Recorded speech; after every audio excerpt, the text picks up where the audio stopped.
Joe Biden was asked to answer to something that he said about slavery 40 some odd years ago. It was a while ago that he said this. And he was asked this during last night's debate. And I want you to see exactly how the question was set up, because I think it's important that you see what he said years ago. I want to come to you and talk to you about inequality in schools and race. In a conversation about how to deal with segregation in schools back in 1975, you told a reporter, "I don't feel responsible for the sins of my father and grandfather. I feel responsible for what the situation is today, for the sins of my own generation, and I'll be damned if I feel responsible to pay for what happened 300 years ago." You said that some 40 years ago. But as you stand here tonight, what responsibility do you think that Americans need to take to repair the legacy of slavery in our country? So this is a great question. When you've been vice president of the United States, you've been a senator for so many years, and you're running for the third time to be president of the United States. He answers, and initially, to be fair, he does start off discussing institutional segregation here in this country. But then at some point, for some reason, the answer turns into a conversation about how Black adults can parent better. Take a look. Look, there is institutional segregation in this country. And from the time I got involved, I started dealing with that. Redlining, banks, making sure that we are in a position where, look, we talk about education.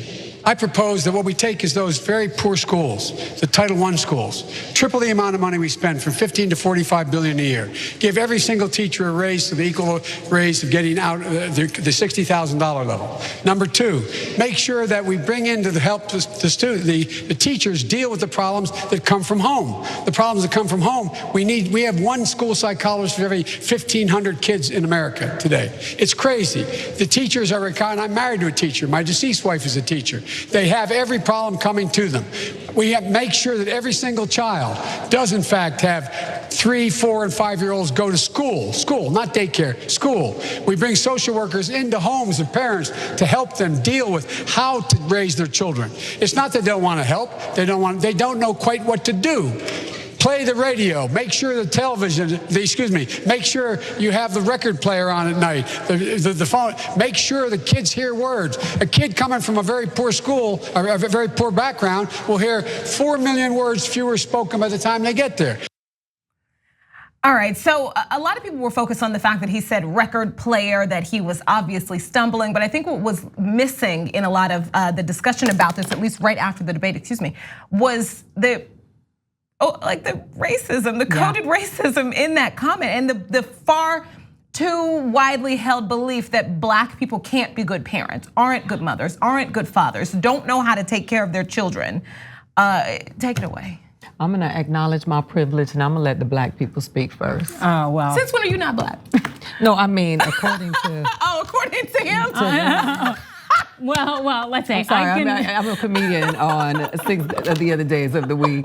I can definitely tell you it was extremely insulting, in large part just because, just from a viewer standpoint of the question was about racial inequality in schools and making up for pretty much longing discrimination or lasting discrimination, just for him to take it to a place it didn't need to be, which is essentially to showcase his unfortunate ignorance and implicit racism in the thought that Black parents are failing, and that is why Black students don't make it. It really just kind of shows us not only how Biden thinks, but also the fact that that's kind of his go-to. Let me see how I can disparage the Black community. And the unfortunate part is a lot of people seem to be willing to overlook that.